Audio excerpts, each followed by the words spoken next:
Hello lovely people, welcome to the Geek. I am Penge and we are back with some more Airport CEO, and this is going to be a very short tutorial video about how to set up the shops and the eateries in your airport. I got asked to do this by someone on the channel because they said they were having difficulty, and I thought, do you know what, why not? It's not too much of a bind, we'll put together a video.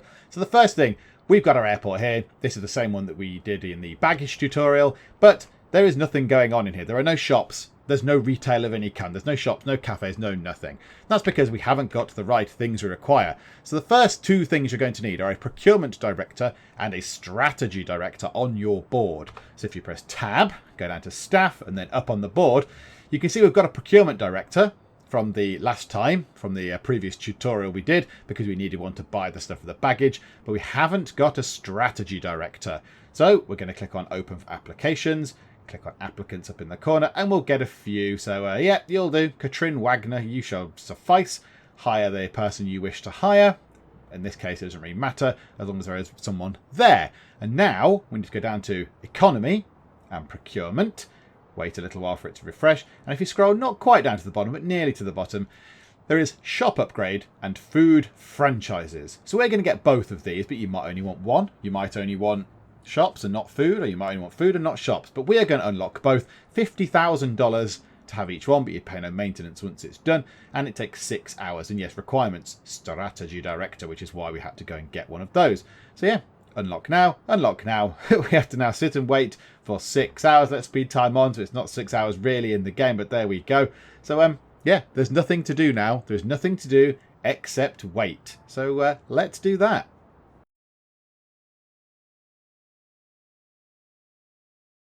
And there we go, shop upgrade, food franchises, both products unlocked, which means we can have shops and food things. So if we go to areas, now under rooms, you can see there is a food one, which is blue, and a shop one, which is kind of this purple sort of magenta pink colour type thing. So we've got a lot of space to build these things in. So let's just zoom down here. Let's put something over here in this gap. It seems like a convenient sort of space. And let's put a food place in. Now both of them work more or less the same way. Food and shops kind of both work the same way. We'll build one of each anyway. So with food, let's click this. So you zone out a space. Now each square is 1 meter squared. So to start with, I think it does need to be, this needs to be improved in the later version. What I would recommend doing is just zone out a 3x3 square. Click that and then click into it and put sign a contract. And on the left, the available people eventually, as time passes, will start going, that airport has a little shop space available. I'm interested. And they start coming in. So 1 star is a smaller kind of shop, a retail place, food place, and a 3-star one is a huge, big, expensive one that pays more monies. As you can see, I can't roll over it. On the left, it says room requirements, size. So then we've got 9 meter squared out of 44 meter squared. So obviously that 3x3 grid we made was 9 meter squared. So we need to make, if we wanted Hilltop Cafe in, we'd want at least a 44 meter squared grid. Let's try and go for something a bit more exciting. What about Swift Veg? 129 meters squared they want. 129 meters squared. Now this is where maths has to come into play, because you have to kind of calculate how big that's going to be, or just do some trial and error type stuff. So 129 meters.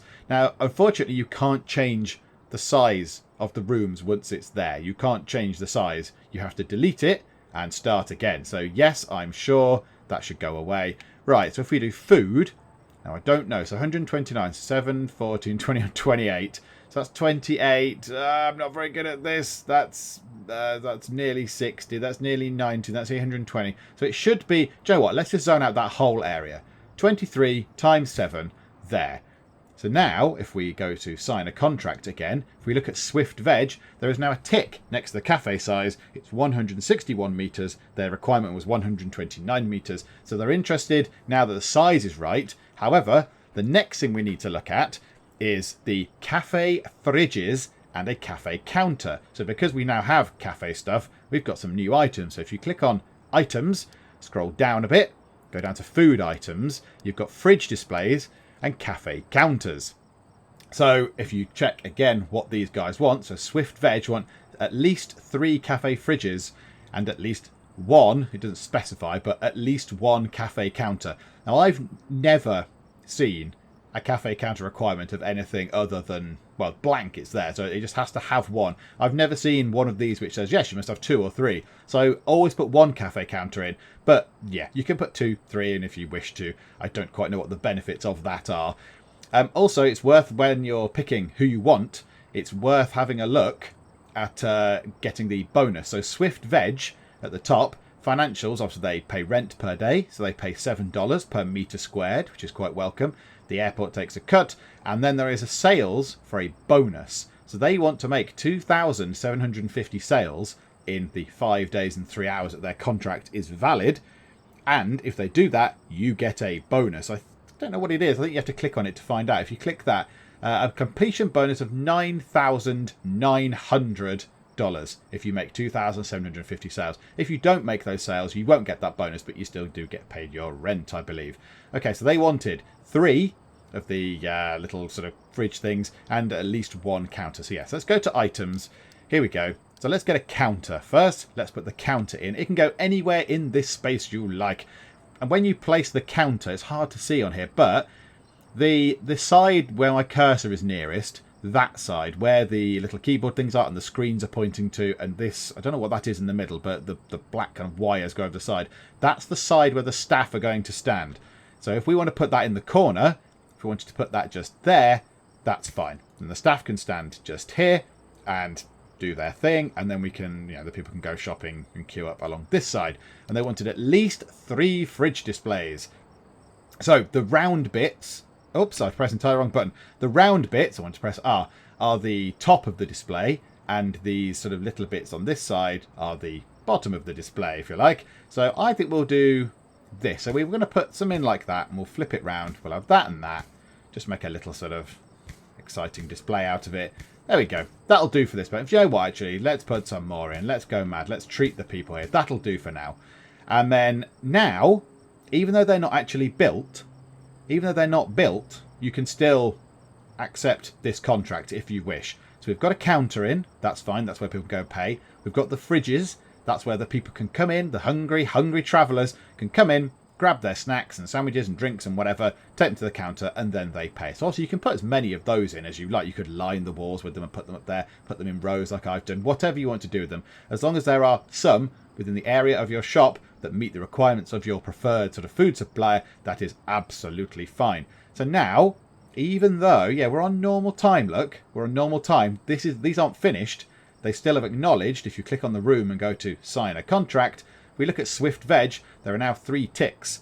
So the size is sufficient. There are at least 3 cafe fridges, there's 12, and there is a cafe counter. So now if you click Swift Veg, says it's met all the requirements. It gives you the 2,750 sales for the completion bonus pay, tells you the rent, and now you can sign the contract. So if we sign it now, ta-da! The little workers come in. Let's just speed time on a little bit, get this stuff finished. So as time passes, if it's a valid shop time, now we're not going to see people coming in because it's 9:20 at night. When it gets to a valid shop opening time, then some staff will come in, the shop will kind of light up, if you like, and then people will be able to use the shop and make sales. Oh no, in fact, there we go. People have come in. There we go. 2 people. Gabriella and Yun. So there we go. So they are in. The shop is open, and they're indeed adding the final fridge bits to just here. There's 1 left to do. And that's it for a cafe. Now, shops work in very, very much the same way. So let's put a shop in. It's pretty much the same, but we'll show it anyway for the sake of completeness. So go to areas, click shop, and again, we'll just do a little kind of area just there, just to get the idea of what shops are interested. So sign a contract. Wait for a little while for the people to get the idea that there is a shop available in here. Right, that's huge. This airport won't really befit a 3-star. Let's go for a 2-star. Let's go for a 2-star shop, a Flygo. So they want 133 metres squared, 8 shop shelves, and a cashier desk. So the shop shelves are equivalent to the little sort of food fridge things that we put in the cafe. So 133 metres squared. 133. Right, again, you can't change the size of the room, so we have to delete it and start again. It's not much of a problem. Right, 133 metres. I mean, we have got an absolute load of room to play with. So 10 by 10, that's 100. So that's going to be 130. Like that. Is that about the right size? I think that might be the right size for Flygo. 130. My maths is somewhat terrible. Let's try that again. Let's try that again and do it properly. Do you know what? Just make it huge. There you go. That'll do. That's got to be big enough. That's got to be big enough for that. Yeah, so that's the only bit. It would be nice if you zoned it out, if there was a little marker thing that told you how big the area was when you were zoning it out, rather than do my kind of crappy trial and error version just there. But it works. Okay, 8 shop shelves and a cashier desk. So the only difference with this is you go to items and there are now different shop shelves and indeed a cashier desk like there was before. So the cashier desk is slightly different in that it's got one of the little sort of, well, the bit where the cashier sits, and then it's got the, I don't know what they call it, like the little conveyor thing, and then the thing that goes beep somewhere along there. So I think the cashier sits to the right of where my cursor is, just there. They sit where the monitor is and where the keyboard is pointing. So I'm going to put them on the edge, just there. And then you've got different size of shelves. So the small shelf stacks 8 items, the medium shelf stacks 18 items, and a large shelf stacks 34 items. They're all different costs, so the small one's only $10 to put together. The medium one is $80, and the large one is $500, which is quite expensive. And yes, the large one costs $10 to just run, just to have. Crikeys. Okay, let's put a few medium shelves on. So they want 8 shelving units. So again, you can do what you like with these. You could put them in the middle, like I'm sort of going to do there. We're going to have that, like that. So that's 6. Let's put a large shelf in front of the, a couple of large shelves. Why not in front of the actual paying bit, like that. And then let's have a couple of small shelves just to make it look kind of nice. There we go, like that. And maybe a couple down here, like that. There we go. Why not? So that's our shop laid out. And now, as before, we've got a counter. We've got enough shelves where people can go and buy their stuff. Sign the contract. Fly go. 3 ticks. Click it again. There we go. So they want 2,950 sales for a bonus of 10.5 grand. They pay $7 per hour as well, which is okay. And we receive 6% of each passenger sale. And then if we sign that, scribbly, we speed time on, the little builder fella should come in and put that together. And as before, the people, I imagine it's only one person will go man the shop, and then it'll be open and people can buy stuff from the shop as they see fit, whenever they like. And that's it. That is it. And you can put as many shops in as you like. I think there is no limit. I'm not aware of any limits to the shops yet. I'm not aware of anything that stops you putting in lots and lots and lots of cafes, lots and lots of shops. Obviously, really, you don't want too many in, I would say, because you kind of want that boost. You want that boost there, really. So you want them to be able to get the sales in. So you get your little bonus of 10,000. Well, theirs was 9,900, wasn't it? And this one was, what was their one?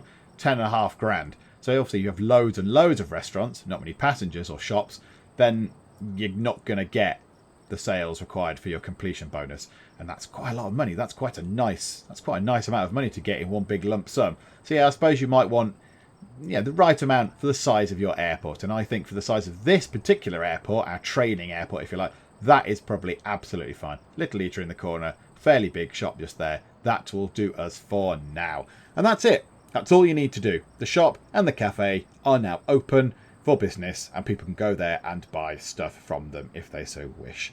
So I hope you found that helpful. I know it's not the most challenging aspect of this game. There are far trickier bits of this game, but it still is not the most straightforward thing to understand, particularly with the sizing of the room. Someone asked me to do it on the channel, and so I have, so hopefully it will help them. If you've enjoyed it, please leave a like, and please do subscribe to the channel to keep up to date with all our Airport CEO stuff, and our other videos, and other tutorials like this. But for now, thank you very much for joining me in the Geek Cupboard, and I will see you next time.